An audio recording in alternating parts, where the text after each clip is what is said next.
வணக்கம் நண்பர்களே.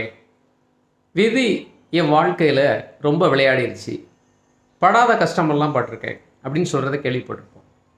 ஆனால் விதியை மதியால் வெல்லலாம் அப்படின்னு பெரியவங்க சொல்லியிருக்காங்க. விதி விளையாண்டு முடிஞ்சதுக்கப்புறம் எப்படி மதியால் வெல்ல முடியும்? இதில் ஒரு சின்ன நுணுக்கம் இருக்குது. வழக்கமாக நம்ம தினந்தோறும் என்ன செய்துக்கிட்டு இருக்கோமோ அதை மாற்றி வித்தியாசமாக ஏதோ ஒன்று புதுசாக நம்ம செய்ய ஆரம்பிக்கும் போது தான் விதி விளையாடுது.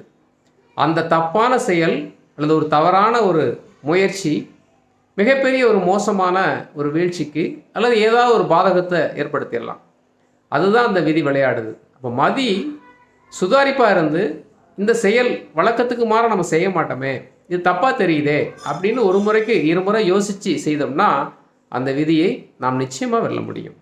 அப்போது வழக்கத்துக்கு மாறாக புதிதாக ஏதோ ஒன்று நம்ம தெரியாமல் செய்கிற ஒரு முயற்சி தான் விதியோட விளையாட்டு.